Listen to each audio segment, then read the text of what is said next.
নমরুদ বলে ইব্রাহিমের রশি দিয়ে বাঁধো, আগুনে ফেলো। বিশাল আগুনের কুণ্ডলি করে সাইয়েদনা ইব্রাহিমকে আগুনের কুণ্ডলির মধ্যে ফেলা হলো। হাতে পায়ে বড় বড় মোটা মোটা রশি দিয়ে বাঁধা সাইয়েদনা ইব্রাহিমকে আগুনের কুণ্ডলির মধ্যে ফেলায়। সাইয়েদনা জিবরাইল বলে, ও সাইয়েদনা ইব্রাহিম, আপনি বলেন আমার পাখার আঘাতে আগুনগুলো এক পাশ থেকে আরেক পাশে, এক দেশ থেকে আরেক দেশে উড়িয়ে নেই, বিশাল আগুনের কুণ্ডলিকে এক ঝাপটা মেরে থামিয়ে দেই। সাইয়েদনা ইব্রাহিম বলে কোনো দরকার নাই, কারণ আগুনের মালিক আমার সাথে আছে না নাই। I don't need your help, আমার কোনো সাহায্যের দরকার নাই, কারণ আগুনের যে রব সে আল্লাহ সবকিছু দেখে কি দেখে না। বিশাল বড় মোটা মোটা রশি দিয়ে সাইয়েদনা ইব্রাহিমের হাত আর পা বেঁধে আগুনের মধ্যে ফেলে দেয়া হলো। মুহূর্তের মধ্যে আগুনগুলো দাউ দাউ করে জ্বলতে শুরু করলো। হাতের রশিগুলো পায়ের রশিগুলো মুহূর্তের মধ্যে জ্বালিয়ে দেয়। বিশাল বড় বড় তক্তা জ্বালিয়ে দেয়, লাকড়ি জ্বালিয়ে দেয়, কিন্তু সাইয়েদনা ইব্রাহিমের একটা পশমও জ্বালায় না। আজও যদি তোমাদের মাঝে কেউ ইব্রাহিমের মতো ঈমান আনিতে পারো, অগ্নিকেও পুষ্প বলে পরিণত করিতে পারো, ঠিক কি না? মুসার মতো ঈমান হলে রাস্তা হবে সাগর জলে, ইউসুফের মতো ঈমান হলে একে একে দরজা খুলে।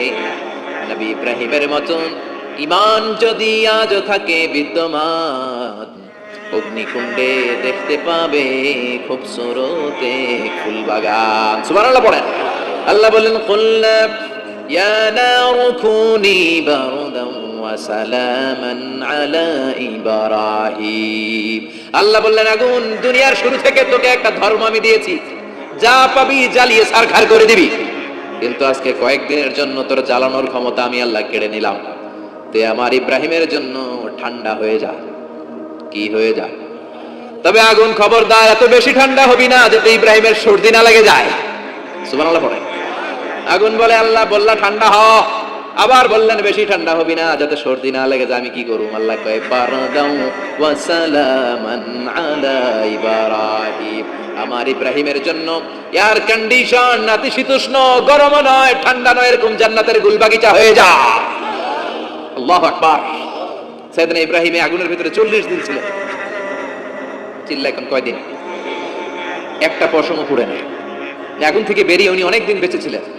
শেষকালে নাতি পুজিদের সাথে যখন গল্প করতেন তখন বলতেন, নাতিরা, আমার জীবনে সবচেয়ে আরামদায়ক সময় কেটেছে নমরুদের আগুনের ভেতরে ওই 40 দিন। ওই 40 দিন যে সুখ, আমোদ, ফুর্তি, আনন্দে আমি ছিলাম, আমার জীবনে কোনো সময় কোনো মুহূর্তে এত সুখ, এত আনন্দ, এত চমৎকার সময় আমি কাটাই নাই। চিল্লা এখন সুবহানাল্লাহ। এবার আল্লাহ ডেকে বলে, নমরুদ, টাইম ইজ আপ, তোর সময় শেষ, অনেক বেড়েছিস, অনেক সুযোগ দিয়েছি, আর না। আমি আল্লাহ সব সময় ধরি না, ধরলে ধরে না, ধরলে আল্লাহ ছাড় দেয় কিন্তু ছেড়ে দেয় না। সুবহানাল্লাহ পড়েন। আল্লাহ কি দেয়? ছেড়ে দেয় না। আল্লাহ বলে, নমরুদ, এবার তোর শাস্তির পালা। তোরে আমি ফেরেশতা দিয়ে মারবো না, জিন দিয়ে মারবো না, সাইয়েদনা ইব্রাহিম দিয়ে মারবো না, তোরে মারবো আমি ল্যাংড়া মশা দিয়া। সুবহানাল্লাহ পড়েন। আল্লাহর বাহিনী, বাউদা জুনদুম মিন জুনুদুল্লাহ, এই মশাগুলো কিন্তু আল্লাহ সৈনিক।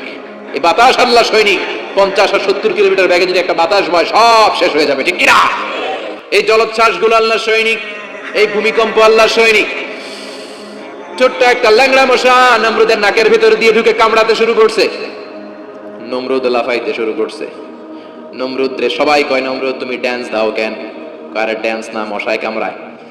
মশার কামড়ানো বাড়াই দিছে। নমরুদ এবার I M A disco dancer হয়ে গেছে। খালি লাফায়, খালি ডান্স দেয়।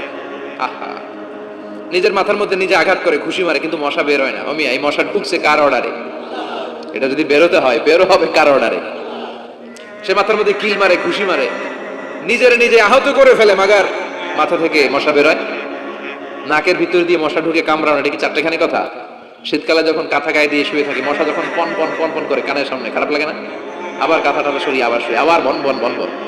তো কানের সামনে পন পন করলে যদি আপনার এত কষ্ট লাগে, নমরুদের নাকের ভিতর দিয়ে ঢুকছে, মস্তিষ্কে কামড়াচ্ছে, ওর কেমন লাগে? নমরুদ আর পারে না, অসহ্য। নিজে মারতে মারতে হাত পা কপাল সব লাল করে পড়ছে। অবশেষে আশেপাশে চাকর বাকর, খাদেম খুদ্দাম যারা আছে সবাই বললো, আমি আর পারিনি, এবার তোরা মার। সবাই কয়ে, নমরুদ আজীবন নাম করে মারছো, এবার পাইছি খেলা, এবার ইচ্ছা মতো তোরা বিড়ামো। এবার সবগুলো আমি নমরুদকে মারা শুরু করছি। মারতে মারতে বেহুশ মাগার মশা বেরোয়। এই মশা ঢুকেছে কার অর্ডারে? বের হবে কার অর্ডারে? তারপরে বেরোয় না। নমরুদকে এবার আমার জুতা মার। কি মার? এখন আমরা পরি প্লাস্টিকের জুতা, চামড়ার জুতা, তখন পড়তো খরমের জুতা, কাঠের জুতা। খরমের জুতা, চামড়ার জুতা। খরমের জুতা বানায় কি দিয়া? কথা কন, চিনেন? এবার কামারে জুতা মার, সবাই এবার কাঠের জুতা লইছে, ইচ্ছা মতো পিটান শুরু, পিটাইতে পিটাইতে ওর মাথা ফাটিয়ে রক্তাক্ত করে শেষ। নমরুদের খেলা শেষ। নমরুদের খেলা যখন শেষ, আল্লাহ সৈনিক ওই ল্যাংড়া মশা নাক থেকে বের হয়ে শূন্যে উড়াল দিয়েছে। চিল্লায় পড়েন আল্লাহু আকবার।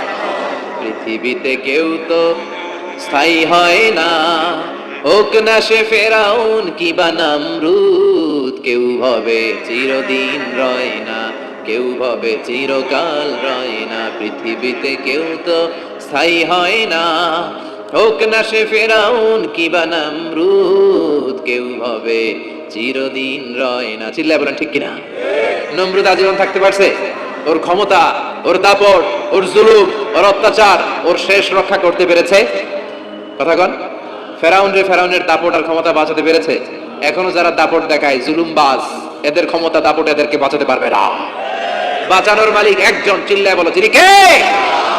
এজন্য আল্লাহ ডেকে বলে, গোলাম ইব্রাহিমের জীবনেতে তোমাদের জন্য শিক্ষা আছে, শিক্ষা আছে ইব্রাহিমের জীবনের জন্য।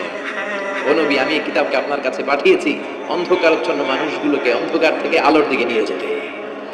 এই কোরআনের ভেতরে আলো আছে না নাই? সবকিছুর সমাধান আছে না নাই? সমাধান চাও যদি জীবনে, মরণে ফিরে যাও, খুঁজে নাও চোখে রাখো কোরআনে। সুবহানাল্লাহ পড়েন। চোখ রাখবেন কোথায়? নাকি মোবাইলে, না টিভিতে, না এটিএন বাংলার পর্দায়? আসিতেছে আগামী শুক্রবার রঙিন পর্দায়, চোখ রাখুন এটিএন বাংলায়। এটিএন বাংলায় চোখ রাখবেন? কই রাখবেন? সমাধান চাও যদি জীবনে, মরণে ফিরে যাও, খুঁজে নাও চোখ রাখো কোরআনে। ঠিক না? If you want the solution this dunya and akhirah, go back, have a look to the holy Quran. সুবহানাল্লাহ পড়েন।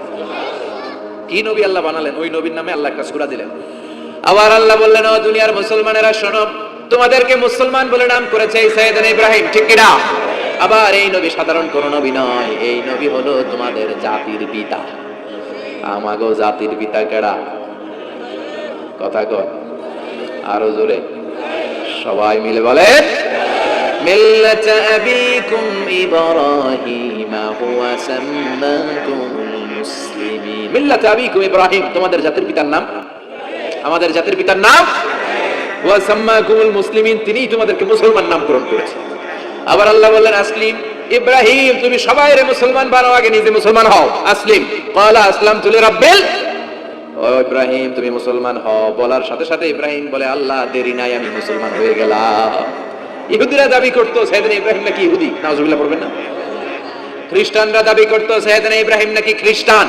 আল্লাহ বলে, মা কানা ইব্রাহিম ইয়াহুদিয়ান ওয়ালা নাসরানিয়ান ওয়ালাকিন কানা হানিফান মুসলিমা। আল্লাহ বলে, আমার ইব্রাহিম ইহুদি নয়, আমার ইব্রাহিম খ্রিস্টান নয়, আমার ইব্রাহিম পাক্কা মুসলমান। হানিফান মুসলিমা, পাক্কা মুসলমান, ওনার ইসলামে কোনো সন্দেহ। এজন্য আল্লাহ খুশি হয়, ওনার একটা উপাধি দিলেন। উপাধিটা হলো লা হালিম। ইন্না ইব্রাহিম লা হালিমুন আওয়াহুম মুনিব।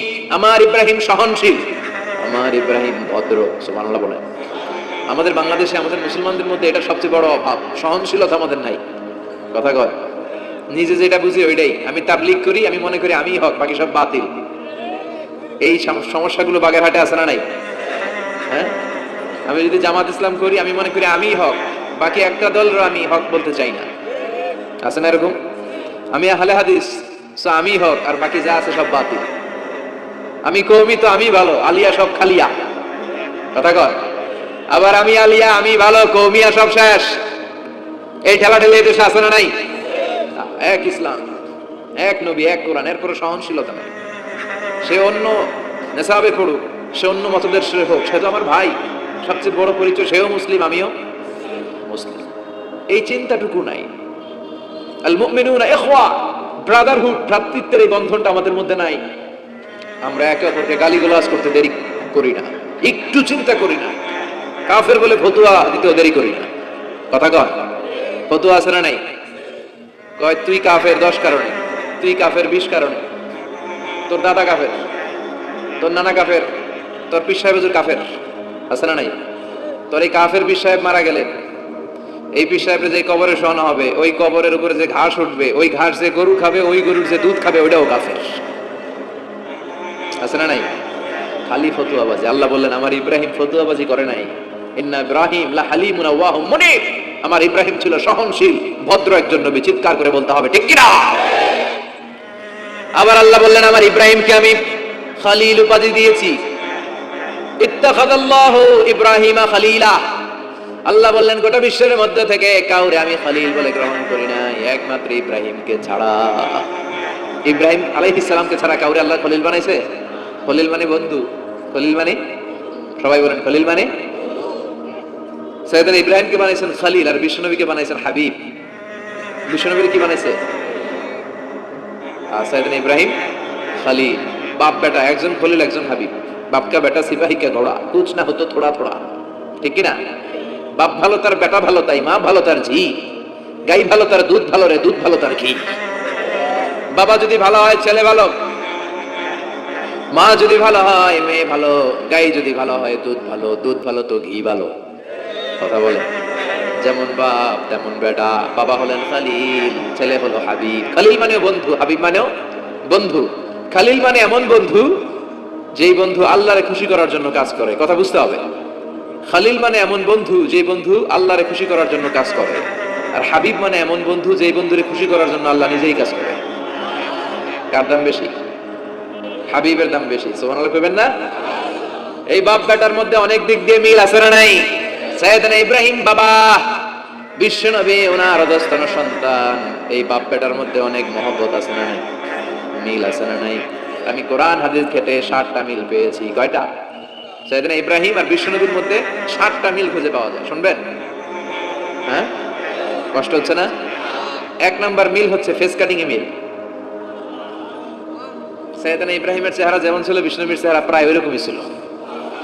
বিশ্বনবী যখন মেরাজ রজনীতে এক এক আকাশে এক এক নবীর সাথে দেখা করেছেন, দুনিয়ায় এসে সাহাবাদেরকে শোনাচ্ছিলেন এই নবী এমন, ওই নবী দেখতে এমন, এই নবীর চেহারা এমন, এরকম যখন বলছিলেন, সাইয়েদনা ইব্রাহিমের কথা যখন তিনি বলতে শুরু করলেন, উনি বললেন আম্মা ইব্রাহিম ফানজুরু ইলা সাহিবিকুম। আর সাইয়েদনা ইব্রাহিম দেখতে কেমন জানো? দেখতে চাইলে আমার দিকে তাকাও। তার মানে বিশ্বনবীর চেহারা যেমন ছিল, সাইয়েদনা ইব্রাহিমের চেহারা অনেকটা তেমন ছিল। এই চেহারার দিক দিয়ে ফেস কাটিং এ বাপ বেটার মধ্যে মিল আছে না? 2 নাম্বার, এই কোরআনের ভেতরে রাব্বুল আলামিন বিশ্বনবীর ক্ষেত্রে উসওয়ায়ে হাসানা ব্যবহার করেছেন, আবার সাইয়েদনা ইব্রাহিমের ক্ষেত্রে উসওয়ায়ে হাসানা ব্যবহার করেছেন। লাকাদ কানা লাকুম ফি রাসূলিল্লাহি উসওয়াতুন হাসানা, তোমাদের জন্য রাসূলের জীবনে উত্তম আদর্শ আছে না? আল্লাহ রাসূলের ক্ষেত্রে আল্লাহ বললেন উসওয়ায়ে হাসানা, আবার সাইয়েদনা ইব্রাহিমের ক্ষেত্রেও বললেন উসওয়াতুন হাসানা ফি ইব্রাহিম, ইব্রাহিমের জীবনেও উসওয়ায়ে হাসানা আছে। উসওয়ায়ে হাসানা মানে নিদর্শন বা মডেল, আমাদের অনুকরণীয় ব্যক্তিত্ব। আমাদের অনুকরণীয় ব্যক্তিত্ব হচ্ছে নবীরা, কবিরা না। কথা কন, কবিরা আমাদের মডেল না নবীরা? নায়করা আমাদের মডেল না নবীরা? সালমান খান আমাদের মডেল নয়, শাহরুখ খান মডেল নয়, ঋত্বিক রোশন আমাদের মডেল নয়, কোন নায়ক নায়িকা গায়ক গায়িকা ডান্সার সেলিব্রিটি আমাদের মডেল নয়। আমাদের মডেল হচ্ছে বিশ্বনবী, আমাদের মডেল হচ্ছে সাইয়েদনা ইব্রাহিম। চিল্লায় বলেন ঠিক কি না? এজন্য আল্লাহ কোরআনের মধ্যে দুজনের ক্ষেত্রেই বললেন উসওয়ায়ে হাসানা, দুইজনই উত্তম আদর্শ। কয়টা মিল পাইলেন? মনোযোগ নাই? মনোযোগ আছে না গেছে? 3 নাম্বার মিল, এই দুইজন নবী ছিলেন উলুল আজমি মিনার রুসুল। এই দুনিয়ায় যতগুলো নবী এসেছে তার মধ্যে 5 জন নবী ছিল শ্রেষ্ঠ। এই 5 জনের মধ্যে বাপ বেটা আছে না নাই? খেয়াল রাখবেন, উলুল আজমি মিনার রুসুল দৃঢ় প্রত্যয়ী নবী 5 জন। কারা?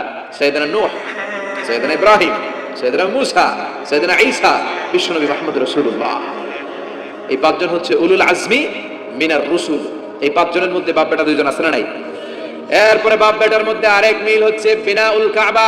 বাপ বেটা 2 জনই কাবা বানিয়েছে, বিশ্বনবী বানিয়েছে ছোট্টবেলায়, সাইয়েদনা ইব্রাহিম বানিয়েছে বৃদ্ধ বয়সে। ঠিক কিনা? বানাইছে না? বিশ্বনবী বানাইছে যখন বয়স একেবারে কম, কোন বর্ণায় 8, কোন বর্ণায় 10 বছরের বাচ্চা, বড় না ছোট? কথা কন। এই ছোট্ট মুহাম্মদ সাল্লাল্লাহু আলাইহি ওয়াসাল্লাম তিনি পাথর কেটে কেটে, পাথর কাঁধে নিয়ে বহন করে করে কাবা ঘর নির্মাণ করেছে। ওনার সমবয়স্ক বন্ধুরা তারাও বিশ্বনবীর সাথে পাথর টেনেছে, কিন্তু সবগুলা টানছে লুঙ্গি খুললা। কেমনে? কথা কন, ছোট বাচ্চারা লুঙ্গি খুলে ফেলে না? সবাই লুঙ্গি খুলে লুঙ্গি ভাঁজ করে কাঁধের মধ্যে রেখেছে, এরপরে কাঁধের উপর পাথর নিয়ে পাথর টেনেছে যাতে কাঁধে ব্যথা না পায়। কিন্তু বিশ্বনবী তো লুঙ্গি খোলে না। সুবহানাল্লাহ পড়ে। বিশ্বনবীর লজ্জাস্থান কেউ দেখে নাই। হালিমাতু সাদিয়া বিশ্বনবীর দুধ মা, উনি বলেন এই কোরাইশি মোহাম্মদকে আমি 5 বছর ঘরে রাখলাম, পাললাম। এই 5 বছরের জন্য ছোট্ট মোহাম্মদ একবারও কাঁদে নাই, ক্ষুধা লাগলেও কাঁদে না, ব্যথা পেলেও কাঁদে না, শুধু লজ্জাস্থানের জায়গা থেকে কাপড়টা একটু সরে গেলে চিৎকার দিয়ে ওঠে। কি নবী ছিলেন, কি লাজুক ছিলেন। আল হায়া শুবাতুম মিনাল ঈমান, এই লজ্জা ঈমানের অঙ্গ। এখন আমাদের মধ্যে লজ্জা শরম নাই। নারীদের পোশাকের বেহাল দশা। মশারি কি পাতলা, এর চেয়েও পাতলা। কথা কন আমার বোনেরা, এই হেজাব ছেড়ে দিয়েন না, নেকাব ছেড়ে দিয়েন না, ওড়নাগুলো ছেড়ে দিয়েন না। এগুলো আপনাদের সম্মান, এগুলো আপনাদের মর্যাদা। এই হেজাব আপনার অধিকার, হেজাব আপনার অহংকার, হেজাব আপনার আভিজাত্যের প্রতীক, হেজাব আপনার রুচির প্রতীক। আপনি কতটুকু রুচিশীল, আপনি কতটুকু ভদ্র মার্জিত ডিসেন্ট ম্যানারে আপনি চলেন, এটা প্রমাণ করে দিবে আপনার হেজাব, আপনার পর্দা। চিল্লা এখন ঠিক কিনা? যারা নারী অধিকারের কথা বলে এরা নারীদেরকে ঠকায়। যারা নারী আন্দোলনের কথা বলে এরা নারীকে বিজ্ঞাপনের পণ্য বানায়, এমনি বেশকি মেরা থাকে, উলঙ্গ নেকেড এরকম নারীদের দেহকে প্রদর্শন করে। এরা নারীকে ভোগের পণ্য বানায়, বিজ্ঞাপনের সস্তা পণ্য করে, রূপালী পর্দায় উলঙ্গ করে উপস্থাপন করে, আর সুযোগ পেলে ধর্ষণে সেঞ্চুরি করে। এদের ঘরেই নারীরা বেশি নির্যাতিত। দেখবেন এদের ওয়াইফ নির্যাতিত হয় এদের দ্বারা, এদের ঘরের কাজের মেয়ে নির্যাতিত হয় এদের হাতে। কথা বলেন, ইসলাম যে নারীকে মর্যাদা দিয়েছে, গোটা বিশ্বের কেউ নারীকে এই মর্যাদা দিতে পেরেছে? বিশ্বনবী ছোটবেলায় কাবা ঘর নির্মাণে অংশগ্রহণ করেছেন। 10 বছর বয়সের মুহাম্মদ অন্যান্য সাথীদের সাথে পাথর টানে, সবাই লুঙ্গি খোলে কাঁধে রেখে, তারপরে পাথর টানে। বিশ্বনবী পাথর টানে লুঙ্গি না খোলে। সুবহানাল্লাহ। বিশ্বনবীর চাচা আবু তালেব বলে, এই ভাতিজা মুহাম্মদ করো কি? সবাই লুঙ্গি বলছে, তুমিও খোলো। বিশ্বনবী কেন, আমি খুলুম না। বিশ্বনবী বলে খুলবো না। আবু তালেব বিশ্বনবীর লুঙ্গির গোছা ধরে টান মারছে খোলার জন্য। টান মারার আগে বিশ্বনবী বেহুশ হয়ে জমিনে পড়ে যায়। ওনার সিক্রেট অর্গান লজ্জাস্থান কেউ দেখে নাই। সুবহানাল্লাহ পড়বেন না? তার মানে উনি কাবা ঘর নির্মাণের কাজ করেছেন ছোটবেলায়, আর সাইয়েদনা ইব্রাহিম করেছেন বয়স্ক হয়ে। সুবহানাল্লাহ কইবেন না? এরপরে আরেকটা মিল হলো, বাপ বেটা দুজনে হিজরত করেছেন। বিশ্বনবীও হিজরত করেছেন, সাইয়েদনা ইব্রাহিমও। বিশ্বনবী হিজরত করেছেন মক্কা থেকে মদিনায়। সাইয়েদনা ইব্রাহিমের জন্ম হয়েছে ইরাকের বাবেল নগরীতে। তিনি বাবেল থেকে হিজরত করে ফিলিস্তিন, ফিলিস্তিন থেকে মিশর, মিশর থেকে সৌদি আরব, ওখান থেকে মক্কা থেকে আবার মিশর, আবার বাবেল। সুবহানাল্লাহ। গোটা বিশ্বের সব আল্লাহওয়ালাদের, ইসলাম প্রিয়দের, ইসলামের পক্ষে শক্তি যারা, তাদের একই নমুনা। নিজ ঘরে পরবাসী, নিজ এলাকায় পরবাসী। হকের কথা বলার কারণে নিজ এলাকায় তারা থাকতে পারে না, নিজ ঘরে ঘুমাতে পারে না, বাধ্য হয়ে অন্য জায়গায় গা ঢাকা দিয়ে চলতে হয়। চিল্লা এখন ঠিক কিনা? বিশ্বনবীর জীবনে যে ঘটনা, সাইয়েদনা ইব্রাহিমের জীবনে একই ঘটনা। হিজরত করেছে, আল্লাহ বলে ওয়ালা তাহিনু ওয়ালা তাহজান, ভয় নাই, চিন্তা নাই, আনতুমুল আ'লাউনা ইন কুনতুম মুমিনিন, বিজয় তোমাদের হবেই যদি তোমরা মুমিন হও। যদি তোমরা, তবে ঈমানটা হতে হবে পাক্কা ঈমান। ঈমান ঈমানে পার্থক্য আছে না নাই? কথা কর। যে ঈমান প্রয়োজনে জ্বলে ওঠে না, যে ঈমান সত্য ন্যায়ের কথা বলে না, এরকম ঈমান আছে না নাই? পাপ দেখবে, অন্যায় দেখবে, কোনো কথা কয় না। নিজের মেয়ের বয়সী একটা মেয়েকে কিছু বখাটে ছেলেরা টিস করে, কিচ্ছু কয় না, পাশ দিয়ে হেঁটে চলে যায়, এরকম ডাকাত আছে না নাই? যে ঈমান প্রয়োজনে জ্বলে ওঠে না, যে ঈমান সত্য ন্যায়ের কথা বলে না, যে ঈমান বাস্তবে নাই, যে ঈমান অন্তরে নাই, মুখে শুধু ফাঁকা বলি, কি করে তারে বলো ঈমানে বলি, কি করে তারে বলো ঈমানে বলি, কি করে তারে বলো ঈমানে বলি। আছে না নাই? যে ঈমান দিন কায়েমের আন্দোলনের ধার ধারে না, যে ঈমান লেবাসধারী কোরআন হাদিস তাও পড়ে না, যে ঈমান খাজার নামে মাজার গড়ে ফুলুস কামায়, এলাকায় তো নাই না? হ্যাঁ, যে ঈমান শিরকিয়াতের আমল করে ভীত না হয়, যে ঈমান ঈমানে ভুলে নাস্তিকতার মঞ্চে ওঠে, যে ঈমান বাতিল মতের দোষরে হয়ে ফায়দা লুটে, যে ঈমান শুধুই কেবল খায় দায় আনন্দ করে, যে ঈমান দেখে না যে ফিলিস্তিনে ভাইরা মরে, যে ঈমান ময়দানে নাই, যে ইমানে বাস্তবে নেই মুখে ফুটায় ফাঁকা বলি, কি করে তারে বলো ইমানে বলি, কি করে তারে বলো ইমানে বলি, কি করে তারে বলো ইমানে বলি। ঠিক কিনা? ইমান ইমানে পার্থক্য আছে। আপনারও ইমান, আর যারা এই ইমান রক্ষার জন্য জানবাজি রেখে ইসলামের কথা বলে তার ইমান ও ইমান, পার্থক্য আছে না? সাইয়েদনা ইব্রাহিম হিজরত করেছেন, বিশ্বনবীও হিজরত করতে বাধ্য হয়েছেন, কারণ হিজরতের দিক থেকে মিল আছে না নাই? এরপরে বিশ্বনবী মুসলিমের বর্ণনায় বলেন, ইন্নী হারামতুল মদিনা কামা হারামা ইব্রাহিম মক্কা, আমি হারাম করছি মদিনা, সাইয়েদনা ইব্রাহিম হারাম করছেন মক্কা। মক্কা মদিনা দুইটাই কিন্তু হারাম, জানেন? মক্কা মদিনার চারদিকে হুদুদুল হারাম আছে, হারামের বাউন্ডারি। এই জায়গায় মারামারি করা যায় না, কিলাকিলি ঘুষাঘুষি কিছু করা যাবে?